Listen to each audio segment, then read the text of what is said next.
Hello बच्चों, let us learn 4.3। है तो ये भी डिटरमिनेंट जैसा ही, जैसे हमने 4.1 4.2 किए वैसा ही है अभी, और इसमें एरिया ऑफ ट्रायंगल निकालना है अभी। जब भी एरिया ऑफ ट्रायंगल निकालना पड़े तो 3 वर्टिस होते हैं ट्रायंगल के, जैसे ये 1 2 3 3 वर्टिस हैं अभी। तो आप रो और कॉलम बना लो भी, जैसे 1 6 4 1 6 4 0 0 3 0 0 3, और एक कॉलम जो अपने पास से बना लो 1 1। ठीक है, और डिटरमिनेंट निकाल दो इसका भी, एक्सपेंड अलोंग विद C2 से, क्योंकि अभी अभी इसमें 2 एलिमेंट 0 आए हुए हैं तो आसान हो जाता है। अभी हमने किया है ना, आसान हो जाता है अभी। तो 1/2 3 इंटू में 1 1 6 1। ठीक है, 3/2 1 -6 3/2 -5 -15/2, तो -15/2 एरिया हो गया अभी। लेकिन एरिया मोस्टली हम प्लस का लिखते हैं अभी, तो area of triangle is 15/2 square units. तो वही है अभी, डिटरमिनेंट निकालना है। इसी प्रकार इसका सेकंड पार्ट है अभी, वर्टिसेस रखे हैं 2 7 1 1 10 8, तो 2 1 10 7 1 8 1 1 1 हमने अपने पास लिख लिया अभी। एक्सपेंड अलोंग विद R1 के जरिए हमने एक्सपेंड कर दिया अभी। तो क्या हो जाएगा अभी, 1/2 2 इंटू में 1 1 8 1, सेकेंड एलिमेंट पता है आपको, माइनस करके लिखते हैं हम भी, 1 1 10 1 1 1 10 1। तो 2 इंटू में 1 -8 1 -8 -7 इंटू में 1 -10 1 इंटू में 8 -10 1 -8 -7 1 -10 -9 8 -10 -2 -14 प्लस 63 हो गया, -2 -16 प्लस 63 47 प्लस के, तो 47/2 स्क्वायर यूनिट भी। इसी प्रकार ये थर्ड सेम है। अब क्या वर्ड 2 -2 -3 3 2 1 -8 दिए हुए हैं, तो -2 3 -1 -3 2 -8, और एक कॉलम अपने आप बना लिया 1 1 लिखे हुए। एरिया ऑफ ट्रायंगल निकालने का फार्मूला है अभी ये।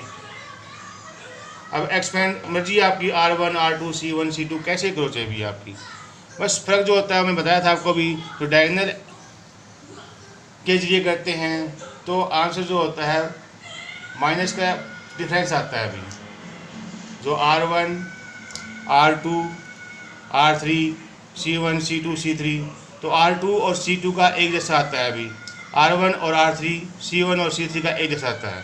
दोनों में माइनस का फ़र्क होता है, लेकिन यहाँ पर तो माइनस का फ़र्क भी हम मेट देते हैं, कैसे भी जो एरिया होता है वो प्लस का लेकर भी। तो एक्सपेंड अलोंग विद R1 हमने कर दिया अभी। ये अपना -15 स्क्वायर यूनिट आ गया अभी अपना। अब ये हमें कोलिनियर दिखाने हैं, एक पॉइंट ये है, एक पॉइंट ये है, एक पॉइंट ये है, कोलिनियर। 10th क्लास में भी आपने क्या करते थे, आपको याद हो तो भी 10th क्लास में एरिया ऑफ ट्रायंगल यदि 0 आ जाए तो पॉइंट कोलिनियर हो जाते हैं। देखो यदि कोऑर्डिनेट ज्योमेट्री आया करती, भूल के क्या आता है 10th क्लास में, तो एरिया ऑफ ट्रायंगल यदि 0 आ जाए तो पॉइंट जो होते हैं कोऑर्डिनेट होते हैं, तो इन पॉइंट को लेके हम एरिया निकाल लेते हैं अभी। तो first column second column third column हमने अपना बनाना है अभी। एक्सपेंड अलोंग विद R1 हमने कर दिया अभी। ठीक है, ये एक्सपेंड कर दिया अभी हमने।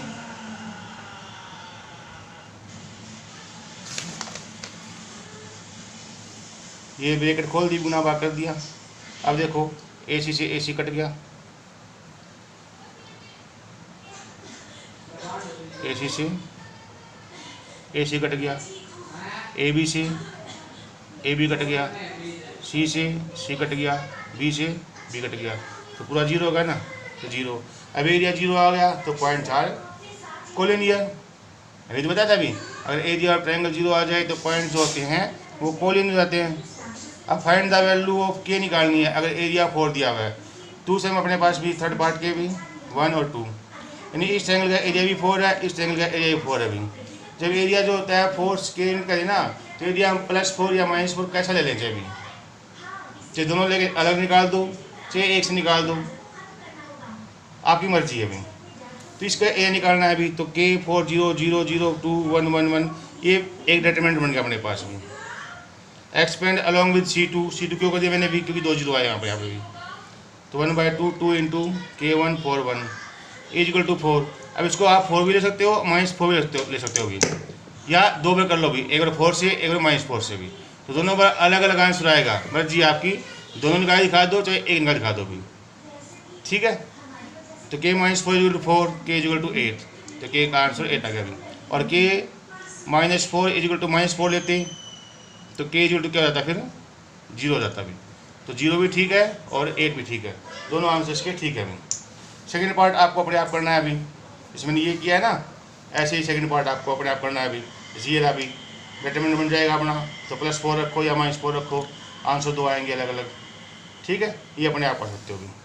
क्वेश्चन नंबर 4 है अभी, फर्स्ट पार्ट आपका, एक लाइन दे रखी है अभी, इस लाइन की इक्वेशन बनानी है अभी। तो लाइन के 2 पॉइंट दे रखे हैं, तीसरा पॉइंट हम मान लेते हैं, तो फिर डिटरमिनेंट क्या बन जाएगी 1 3x 2 6y, 1 3 और एक हमने मान लिया x, 2 6 एक हमने मान लिया y, और एक रो तो कॉलम तो हमें अपने आप बनाना होता है। अब क्योंकि लाइन है तो एरिया क्या होगा 0 के बराबर। भी एक लाइन की इक्वेशन निकालनी है, लाइन के 2 पॉइंट दे रखे हैं, इक्वेशन निकालने के लिए 3 पॉइंट चाहिए अपने को। तो तीसरा पॉइंट हम मान लेते हैं x y। अब तीसरा पॉइंट मानने के बाद तो अपने पास first row first column first second row second column बन जाएंगे ना, ये तो एक तो अपने को मानना होता है। अब क्योंकि लाइन है तो एरिया 0 के इक्वल होगा, तो इसका एरिया निकाल लेते हैं हम। एक्सपेंड अलोंग विद r1 के एक्सपेंड कर दिया अभी, तो ये एक्सपेंशन होगा ना। ये bracket 6 - y 3 - x 3y - 6x 3y - 6x 6 - y -6 + 2x 3y - 6x 6 से 6 तो गया अभी, 2x और -6x -4x -y और 3y 2y बाहर हाफ है तो 2 हो जाएगा, 2 से 2 कट जाएगा 0, y जाएगा माइनस का हो गया 2x इक्वल टू y। तो ये होगी रिक्वायर्ड इक्वेशन भी अपनी। इसी प्रकार इसका सेकंड पार्ट है जो आपको स्वयं करना है अभी। 2 पॉइंट रखे तीसरा आपको मान के ना, और एरिया इक्वल 0 कर देंगे, स्वयं करना है अभी वर्ड से दिए हुए अपने को, ठीक है। वैल्यू ऑफ k फाइंड करना है और एरिया देखा 35। तो मैंने कहा था अभी एक कॉलम मान लेंगे और 3 कॉलम बन गए भी, 2 5 k -6 4 4, और एक हम अपने आप मान लेंगे भी। एरिया निकाला हमने भी अलॉन्ग विद r1, एरिया निकाला, तो 4.1 में भी किया है 4.2 में भी किया है, एक्सपेंशन तो किया है along with r1 r2 r3 c1 c2 c3। मर्जी है कैसे कर ले भी, जरूरी नहीं मैं r1 से कर रहा हूँ तो आप भी r1 से करें भी, कैसे कर लो भी, कोई फर्क नहीं पड़ता उससे भी, आंसर ही क्या आना है अभी। तो ये अपना एरिया आ गया अभी 25 - 5k, ठीक है। अब जो एरिया देखा 35 दे रखा है, अब 35 हम प्लस का ले सकते हैं और 35 हम माइनस का भी ले सकते हैं। 35 मैंने प्लस का लिया तो -2 आया, 35 मैंने माइनस का लिया तो -2 आया, प्लस का लिया तो, और 35 मैंने माइनस का लेता हूँ तो प्लस का 12 आता है। तो आंसर क्या होगा -2 और 12, -2 भी ठीक है और -12 भी ठीक है। तो आपकी मर्जी कैसे ही करो भी चाहिए।